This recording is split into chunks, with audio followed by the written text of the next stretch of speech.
Good evening, everyone, and thank you all for joining us for our author series tonight with Dr. Barbara Koltuska Hoskins. I'd also like to thank our friends of Corrales Library Group for sponsoring our Zoom Pro platform for tonight's event. Dr. Barbara Koltuska Hoskins is a clinical neuropsychologist in private practice in Albuquerque, New Mexico. She has over 30 years of clinical experience, and she also has a research and academic teaching background. And in addition to her doctorate in psychology, neuropsychology, she has a Master of Science degree in clinical psychology and Bachelor of Education degree. She also completed 450 hours of academic coursework in psychopharmacology, sponsored by the Southwestern Institute for the Advancement of Psychotherapy, New Mexico State University Collaborative. And she's also a classically trained mezzo-soprano and an avid gardener, I understand. So I'm going to share her book trailer and let her tell you more about herself and her book. There was a guy who had a brain trauma as a result of a car accident. He actually came to me on crutches. And he was really depressed, and he lost his job, lost his income, lost his girlfriend. And we did the evaluation, and I explained to him that yes, he did have a brain trauma, but most part of his brain is still working pretty well. And I told him how he needs to help himself. A year later, and the young man comes to my office, he's all smiling, he's walking really, wonderful. And he says, "Hi, Dr. Koltuska, do you remember me?" He told me his name, and I'm like, wow, what's the transformation? That was a totally different person. My name is Dr. Barbara Koltuska Hoskins, and I am a neuropsychologist, and I have over 30 years of clinical experience.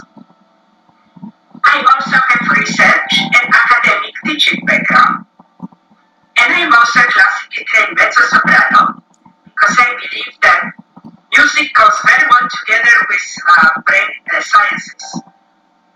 I wrote a book, How My Brain Works, a guide to understanding it better and keeping it healthy.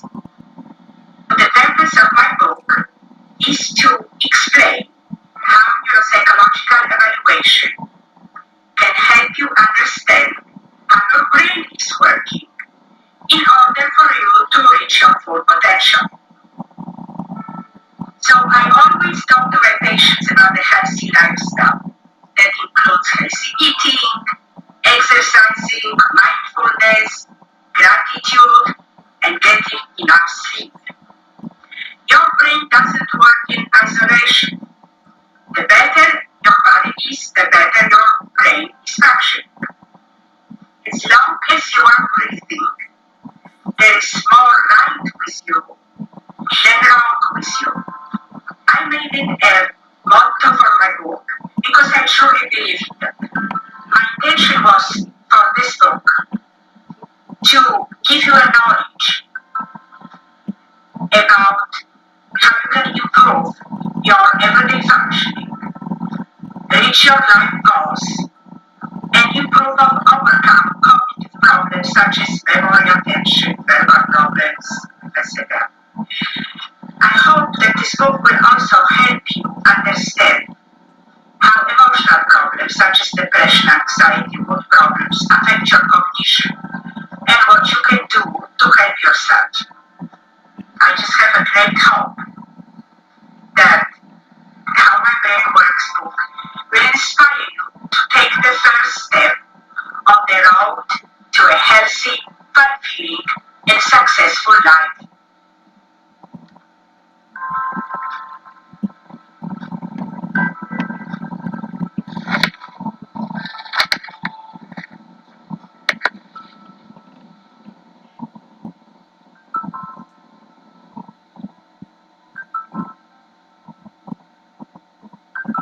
How My Brain Works is available now online and at your local bookstore.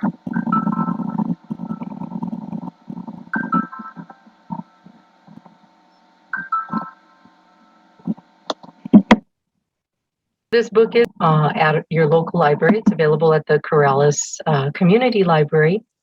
And I also wanted to mention that Dr. Barbara Koltuska has won many awards for this book. And now I'm going to turn it over to Dr. Koltuska to tell us more about herself and her book. Welcome, Barbara. Thank you very much.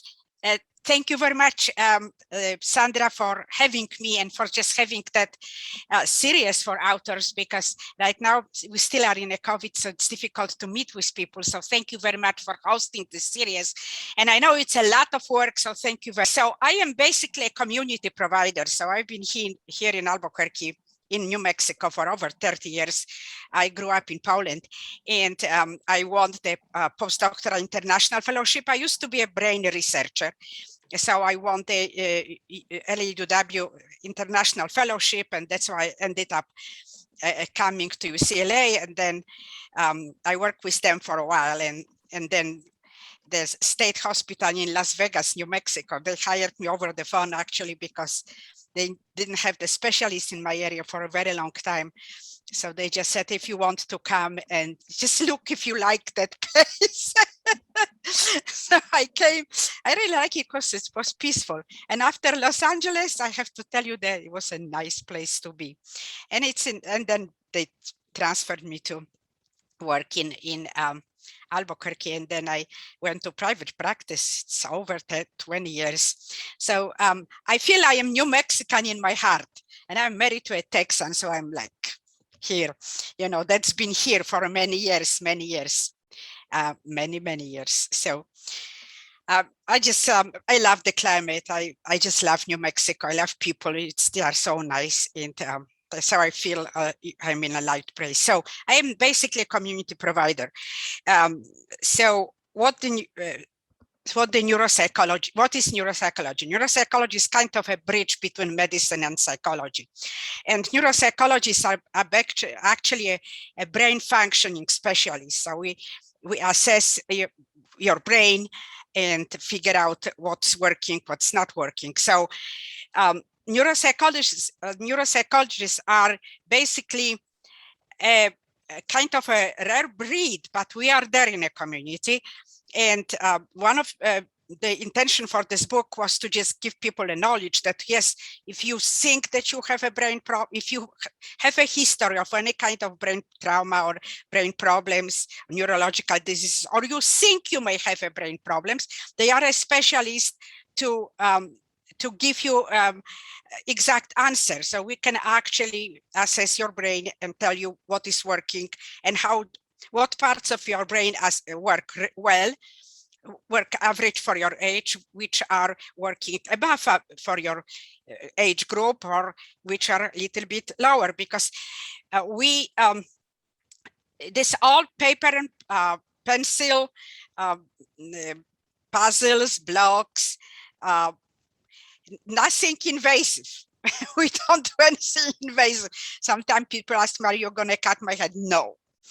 And you put electrodes? No. It's just you will be problem solving. I will be watching you. I am the old school. I don't hire any technician to work with you. I do everything myself, because when I watch you problem solve, I know what it works, what it doesn't in your brain. So then, so then I have a score.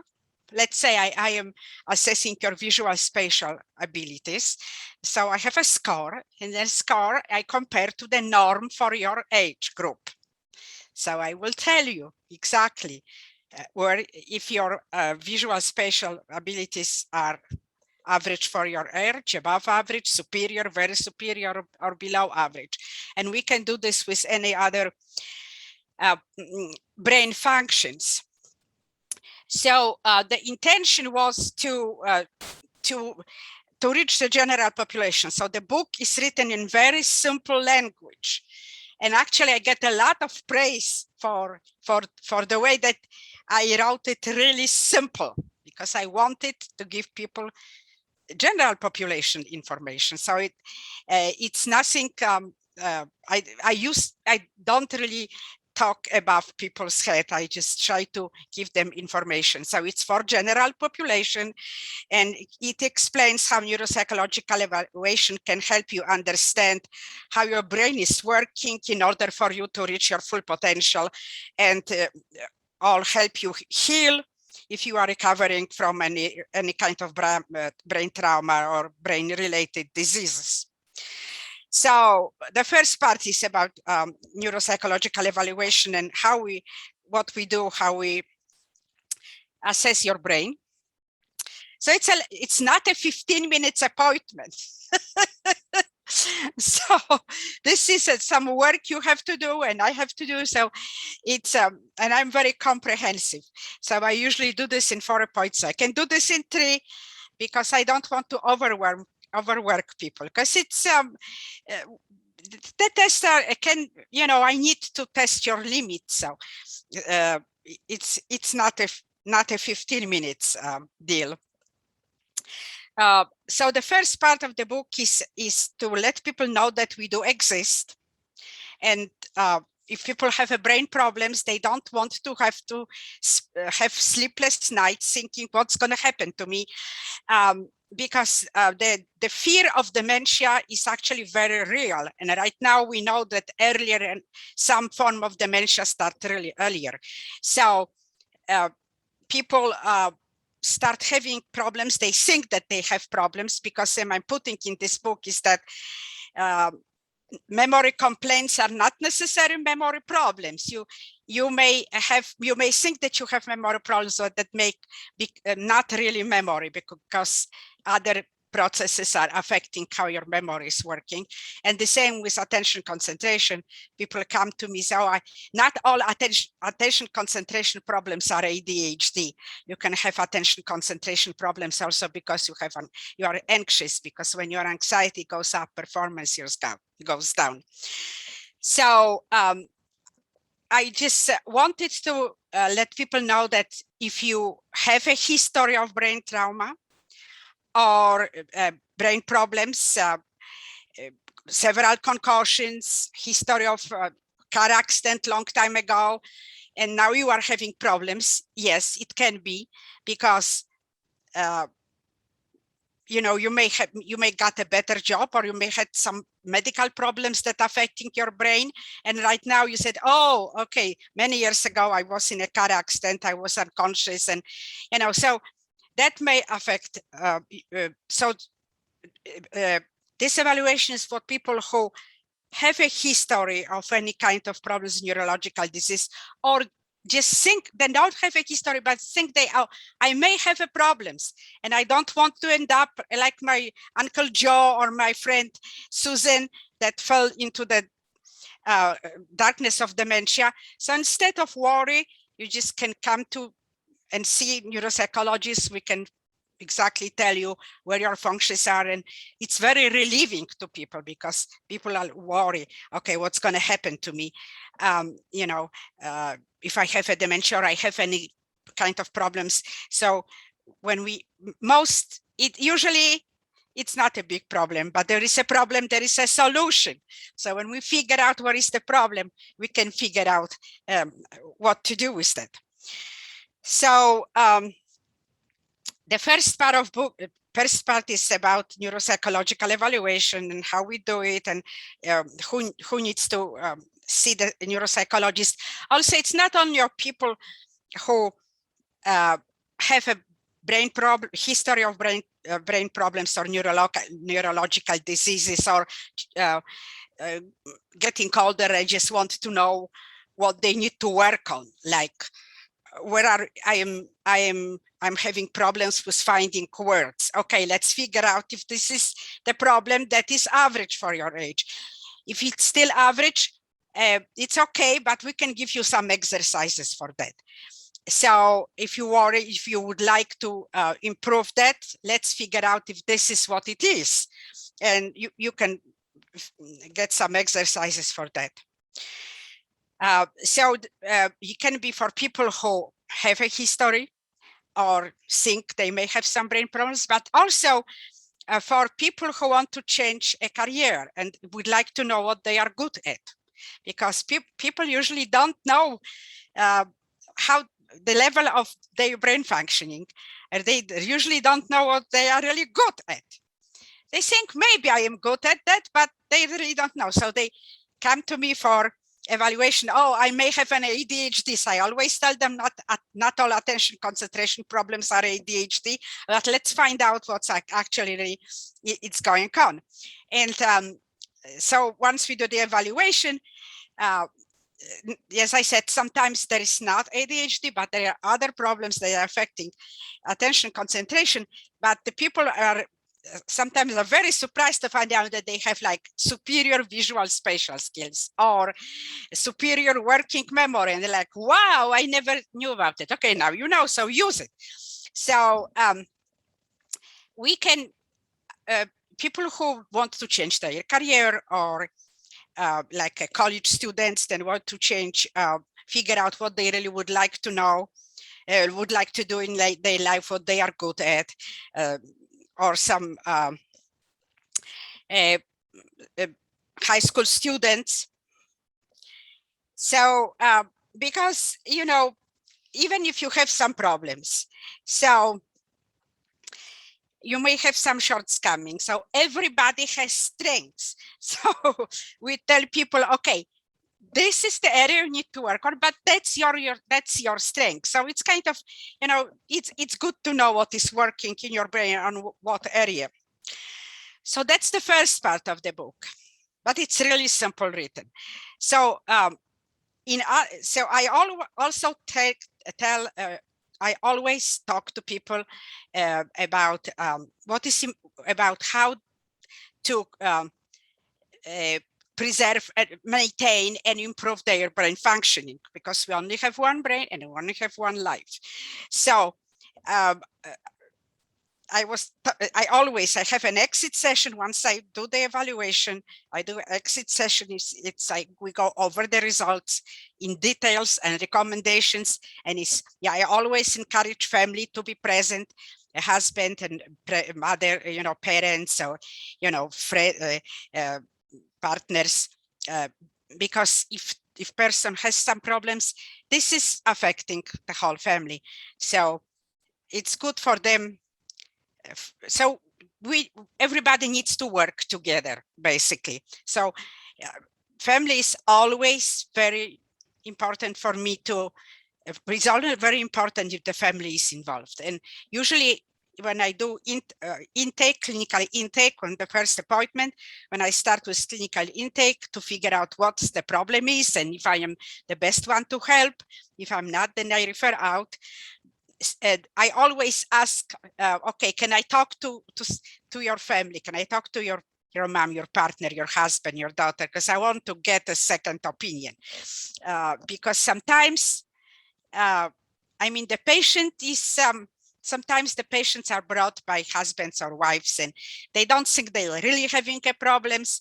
But the wife said, oh, yes, you do. And then she tells me what is going on. So it's good to know that what is actually going on. So as I said, on the exit session, I always talk to people about how to maintain and improve the brain functioning. And I talk about diet and lifestyle, which we'll talk in a moment. So patients were always telling me, you know so much, write a book. So I wrote the book. And they also want me I also want to let people know that there is something they can do to help preserve their brain function. So because what the goal for everybody, for you, me, and for everybody, is to be able to take care of ourselves to the last day of our life. We don't want to have anybody to care for us. We don't want to be a burden for a family. We just want to be able to function until we die. So there is obviously no guarantee in life, but we can do a lot of things to help our body and brain to function, because, you know, the better our body functions, the better our brain functions, because it's a part of our body. So it's very important to take care of ourselves, so the brain can be happy functioning. So I am in the second part, I am sharing my favorite ideas and my practices for improving and maintaining brain health. That one that I always talk to my patients about, and I do everything that I put in that book.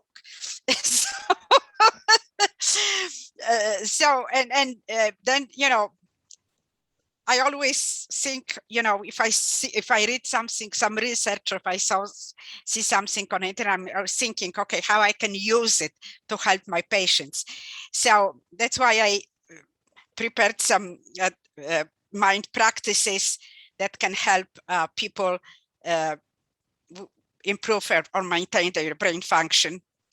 So, and I'm also sharing my favorite recipes from families for some food and prebiotics. I believe in prebiotics. So they are recipes there in my book. Okay, so I believe that food is our medicine. So I really put emphasis on, I talk to my patients about diet, because what you put in your body, that's how your body will be. So I always talk about healthy eating, exercising, mindfulness, gratitude, getting enough sleep, because as I said, our brain doesn't work in isolation. So the healthier our body, the better our brain will function. So I talk about different kind of diets and sharing and talking about, I just love herbs. I grow my own herbs and my vegetables and greens. I don't even remember where was the last time I bought a salad, because lettuce for a salad, because I just go there and pick up everything. And we live in a climate when, you know, gardens actually grow all year long. You know, kale grows, arugula grows over winter, broccoli grows over winter. Kale grows very good over winter. So you can have a really, really good, just pick up like this, you know.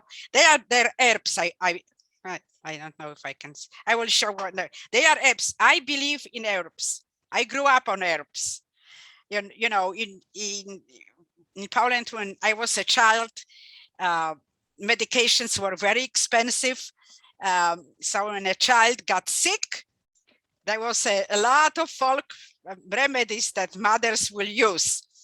And like, for instance, this is, oh, did I put sage? Yes, that's sage. Let's see, where is my sage? It was here. Okay, so yeah, here it is, sage. All right. That stuff is anti-inflammatory. Let's say if I can see it. Okay, maybe here. Okay. So the garden sage is anti-inflammatory. So my mother would, if I had a toothache, that's when she would make this solution of that you just put in a hot water and make me tea and make me keep it on my tea. So that's very anti-inflammatory. And I actually use this in chicken. It's great. Most of the dishes, I just go there, pick up my herbs, and I don't use anything else, because there is nothing better than the fresh herbs in your food, because they smell so gorgeous and they enhance the taste. You know, the dish tastes so much better when you use fresh herbs, and they grow here really well. Most herbs are weeds, so they will grow with very little care. And my favorite is actually dandelions. They are antioxidant powerhouse. And what I tell my patients, the bitter they are, the better they are for you. Just don't pick them from your lawn when you fertilize them. because it's not healthy. Or don't pick them from the place when your animals go to bathroom. I have a little area in my garden when I actually cultivate dandelions, the wild dandelions, not that from the store, because who knows where they are coming from, how long they will be in a store, and by the time you eat them, they have 1/3 or 1/10 of the power than this one that you bring from the garden and use it. And dandelions are just so good for you, and then used for years and years in Italian cuisine, and you can use them in soups, you can use them in salads, you can use them in everything. If you don't like how they taste, put them in a smoothie. You won't taste them, but you will have still the benefits of them because they are really, really powerful. The other powerful is calendula. Okay, it's actually, these are actually a they have a yellow flowers, and you use the petals, and they use them in medicine. This is anti-inflammatory, antioxidant, actually very good medicine. This is rosemary. I put it everywhere because it's antioxidant. This is thyme. The other one, use them everywhere. My favorite is actually for anti-anxiety when I am stressed. I just picked up how it's coming out. It's coming out. This is lemon balm. This is Melissa officinalis. It's used in European medicine, herbal medicine for generations. It is anti-anxiety, wonderful anti-anxiety and sleep aid. And this is my go-to when I'm stressed. Lemon balm. It grows very well here. So it's a free medicine. It's free, folk medicine, free. You just go and pick it up, and it will come every year. It's perennial. It looks like oversized mint, but it's not that invasive. So you can keep it in a garden. Don't put mint in a garden because it will kill all other. Mint is very invasive, but this is not. But it will come. It doesn't like hot place, so put it in a half shade. So what I do, I have this everywhere. If I'm really stressed with something, I just take few leaves. I do like this. This is wonderful. They smell like heavenly. So try them. They are very good. This is my stuff. This is the Italian parsley. That's what I grew on. It has more vitamin C there than lemon. So I put it on all my sandwiches, on everything, because it's so good. And it grows. It comes up every year. It grows everywhere, but it requires minimal care. So if you, so I always encourage people start garden because it's simple. You put little bit, we put seeds, you put water, and we have sun. We don't have to do much.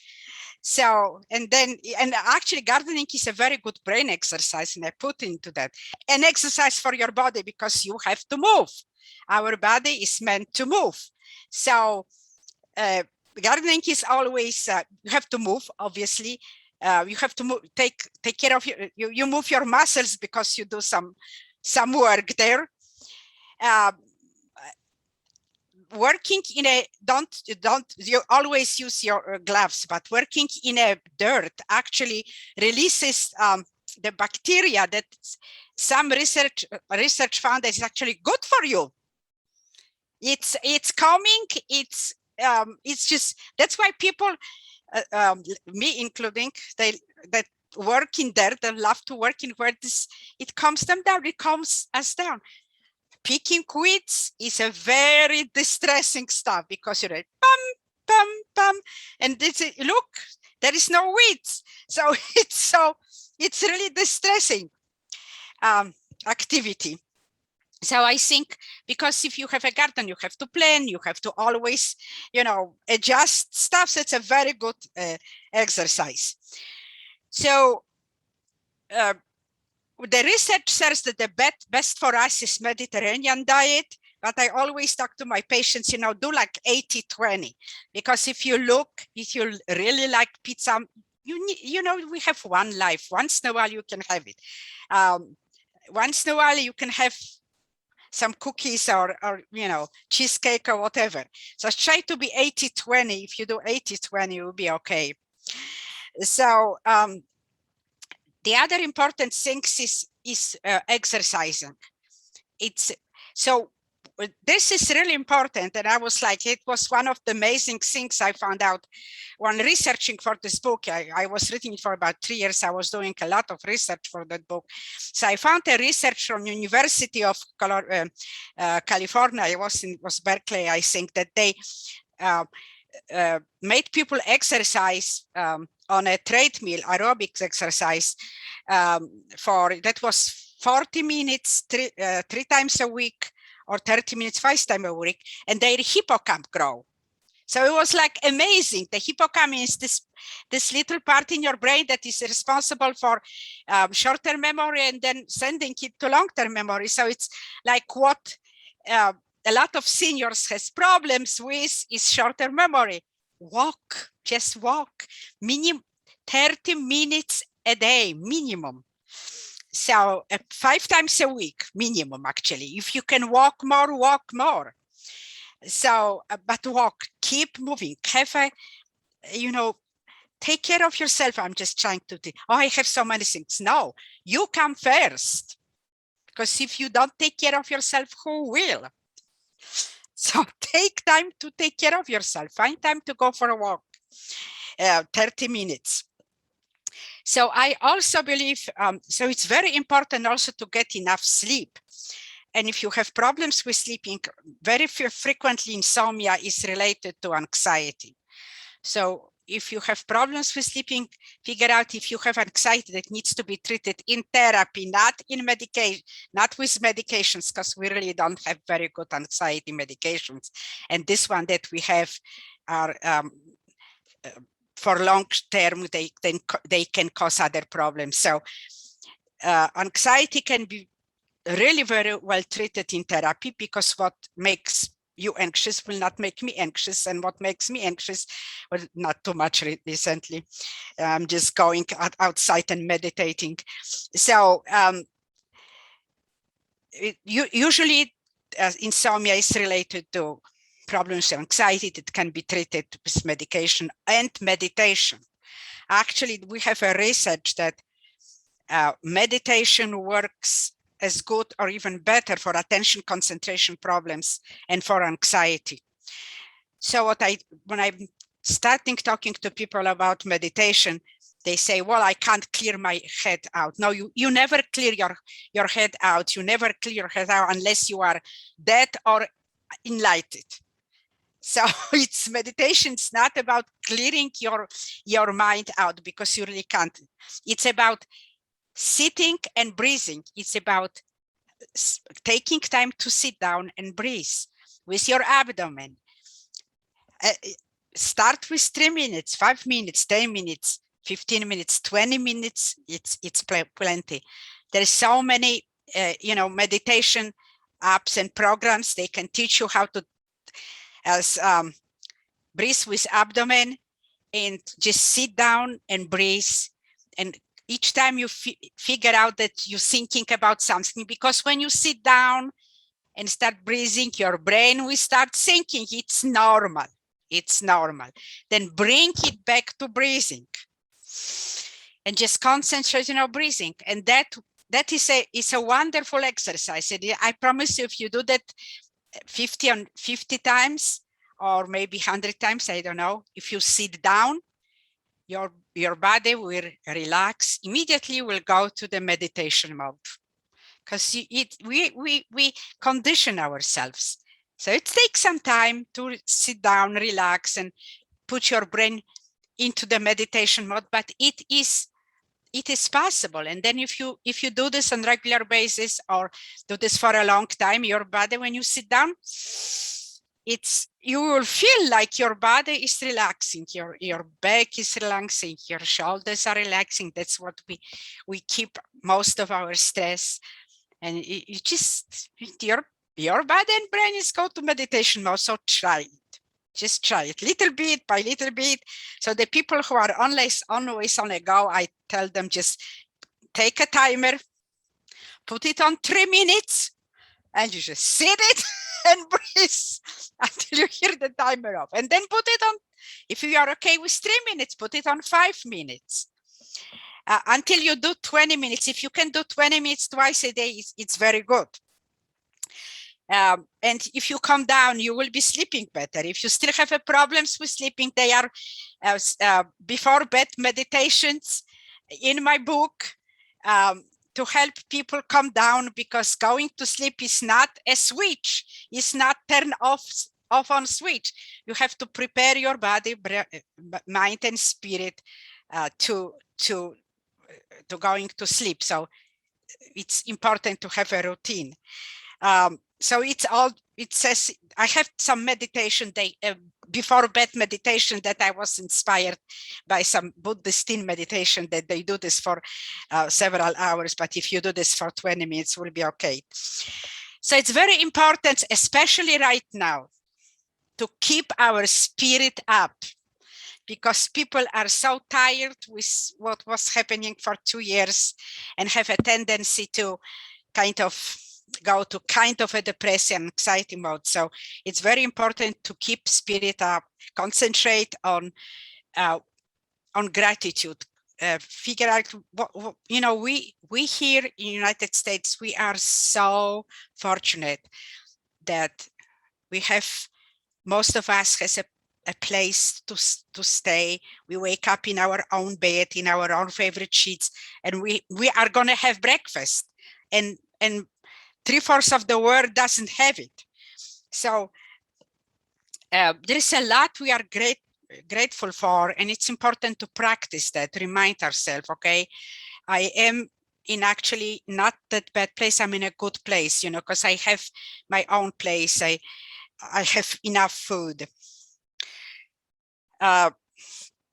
Okay, so I talk about that. So I also put, I also talk to people, if you can practice yoga, because yoga is not about really stretching, it's about centering you. It helps you to center your body, mind, and spirit, and it's really important to learn to center yourself. So yoga helps people with this. Okay, so and never try to be perfect. Voltaire said, perfection is the enemy of good, of the good. This French philosopher said, perfection is the enemy of the good. So don't try to be perfect. 80-20 is good. Try to be progress, but not every day will be okay. Not every day will be like, okay, I didn't make any progress today. That's okay. Tomorrow is another day, Scarlett. You remember Scarlett O'Hara said, tomorrow is another day.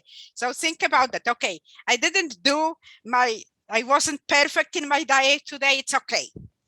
Forgive yourself. Tomorrow is another day. Try. So just, it's about progress. Really not, it's about progress, not about perfection. Okay, I want to talk a little bit about COVID and this brain fog, because a lot of patients are coming to me with the long-term COVID. So what we know right now is that long-term COVID, that COVID actually, the virus causes similar change.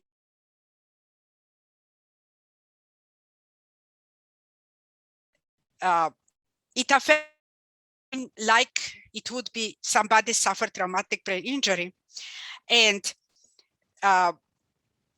people frequently, the first day, people say, I have this brain fog. Okay, brain fog is not a syndrome or the symptom. It's how you feel that your brain is working. And brain fog may mean different things for different people. So in order, we need to figure out actually what that brain fog means to that particular person. So if this is problem with, if it's like a rate of processing, it's a slow brain processing, it's attention concentration, executive functioning, or many things that are, some work better, some work worse, but we have to actually figure out what is this, because when we know where the problem is, we can find the solution.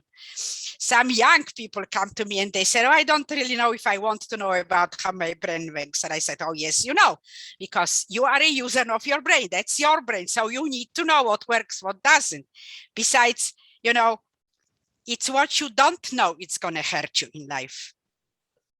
What you don't know, you're going to hurt you there. But you know where the problem is, we can always find the solution. Okay, so I guess I am done with part of my presentation.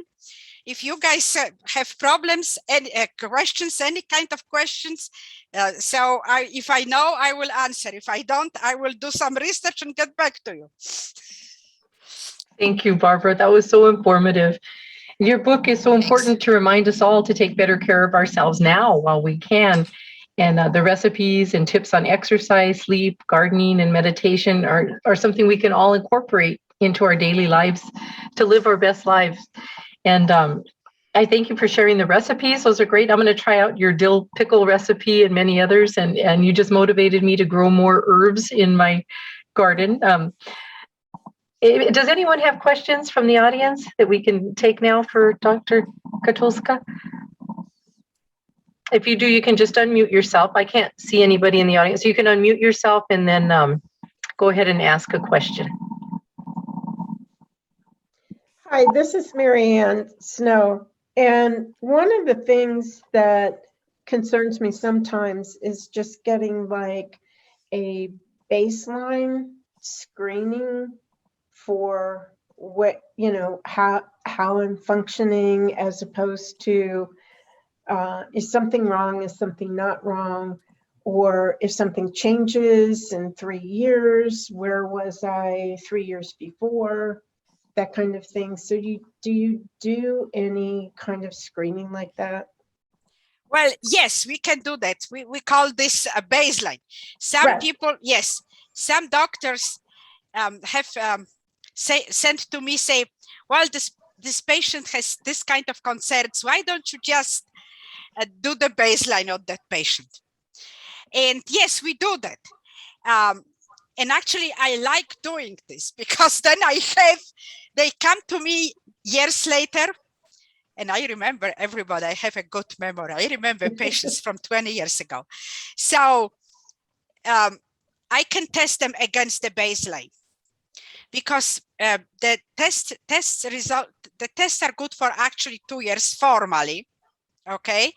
But I tell patients, if you are okay, you can come, you don't have to come unless you have a concern. So it's very good to do the baseline, especially if you have a history of dementia in a family.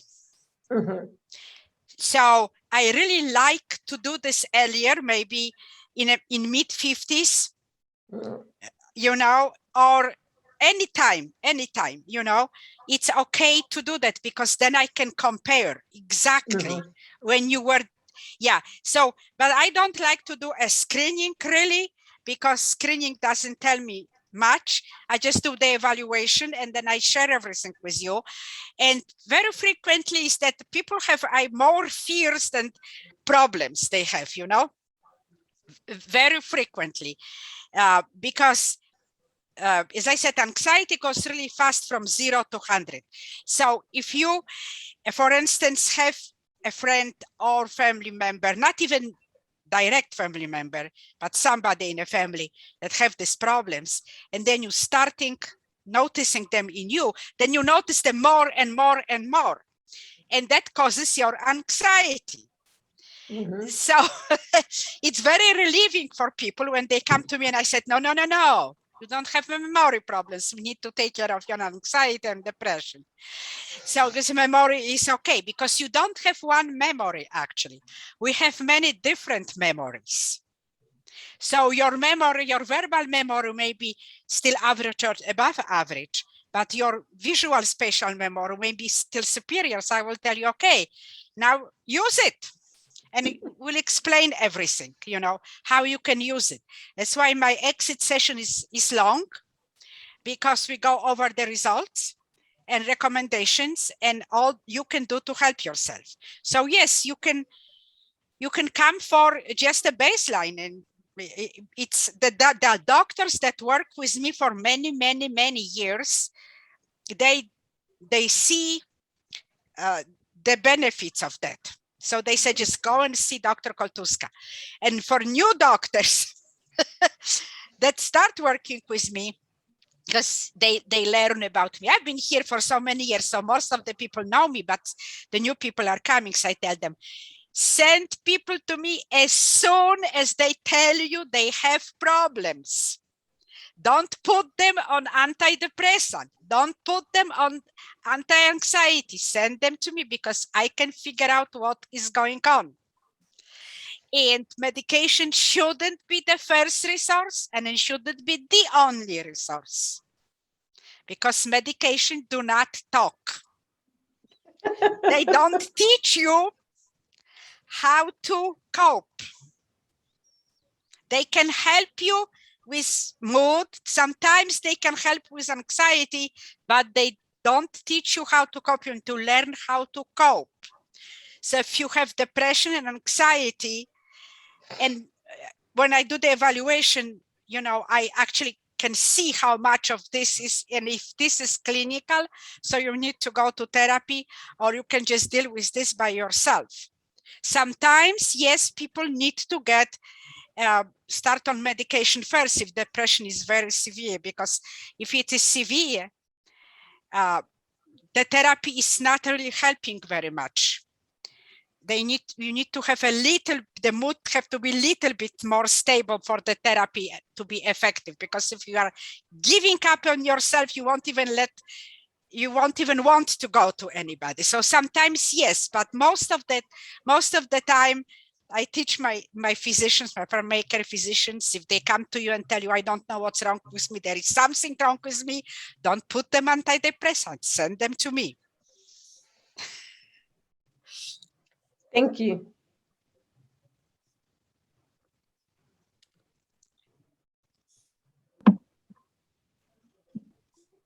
I don't want to monopolize, but I have another question.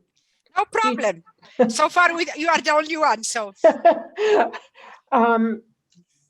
do you accept Medicare? yes, patients? yes, You. I do. Yes, Awesome. not all form of Medicare, but you can go on a website. On my website is www.drkoltuska.com, which is KOLTUSKA, and there is a contact form there.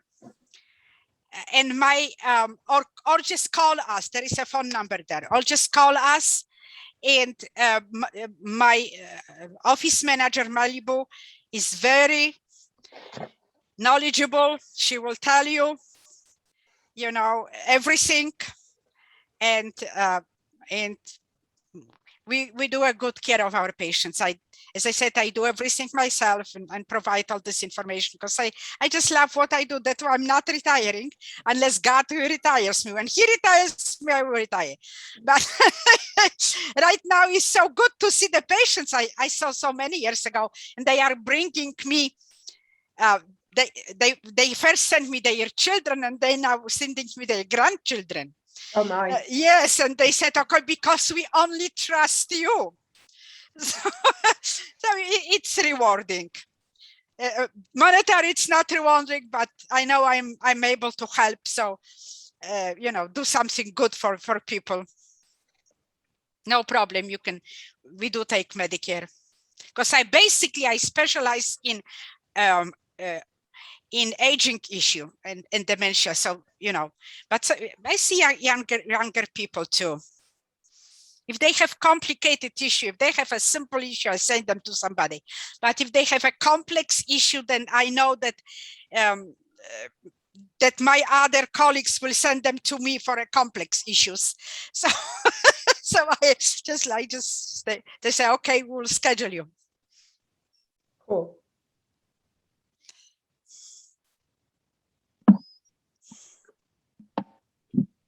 Thank you, Barbara. I sure, and you can tell that you sure enjoy what you do, and helping people is so rewarding in your line of work, I can imagine. I just want to read some of the feedback from your book, How My Brain Works. Well, this one's from the San Francisco Book Review, and it says, Dr. Koltuska Hoskins demystifies the process of neuropsychological testing, breaking down its benefits for anyone who is concerned about memory, cognitive, and emotional functioning. Another one says, the blend of facts, individual experience, and physician insight creates a book much more accessible and wide-ranging than most on the subject. And I'll read one more. A great manual for those struggling with brain problems, endlessly positive and practical. I felt massively empowered and encouraged reading this book. And I have to tell you, when I finished reading it, it was the same thing. So everything you bring to us is doable. You know, what we put in our bodies, how we move our bodies, exercising, you bring it to a level where we can understand, well, this is going to make a difference, and we need to start since now doing this. And I love the way you said, you only live one life, and you need to take care of yourself. You know, sometimes you get so busy with everyone else and helping everything else in your work, and you forget to take that 1 hour just to maybe take a walk and eat breakfast before you head off out the door to work. So thank you for the reminders and for doing this book. I mean, it's so important. And again, it's available on Dr. Koltuska's website, drkoltuska.com. I put that in the chat box. It's available through Amazon. It's available as an ebook. And no, I don't not sell Amazon? it. No, Amazon. Yes, I don't sell it directly, so I don't send it from.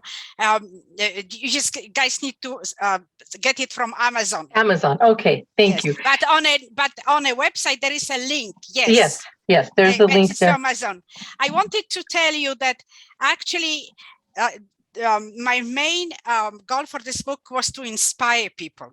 I want to inspire people to please take care of yourself, and because this is so important. So I always, my goal for the neuropsychological evaluation is to inspire people, to put them on a right road, to start for them to take care of themselves. So if I talk to a gardening and they come to me for next appointment and say, Dr. Koltuska, I got my boyfriend, we went to the Lowe's and we bought the compost and we are starting garden. I'm like, yes, because you will be on the right road to your health, you know, because when you pick up stuff from garden, you're helping yourself and you're helping planet, you're not wasting any food. Right. Well, you certainly reached your goal by inspiring people. And just a side note, we do have a seed garden now at the Corrales Community Library. So you can get packets of seed for free with your library card to start a garden and to start, doing that exercise. It's easy. Trust me, it's easy. All herbs are weeds except for basil. They are weeds. They will grow. You can't kill them. Basil is very humeric, and basil is very, I would say, basil doesn't like this, doesn't like that. But when it's established, it goes. But it's don't put this out too fast because it doesn't like wind. So, and cold, it will die. But once established, and when then dry it out, put in a jar, right, and have them all winter. You open the jar and it's just smells so just absolutely wonderful. So it's easy. Oh, great tips. Does anyone else have any questions before we close for the evening? I know it's getting near 8 o'clock and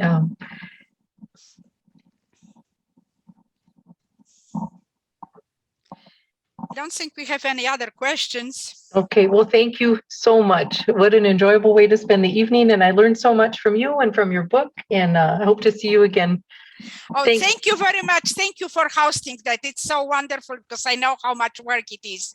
So thank you very much. And thank you everybody for coming. It was so nice to talk to you guys. Thank you once again and all the best. Thank you. And thank you all for attending. Good night. Okay. Good night.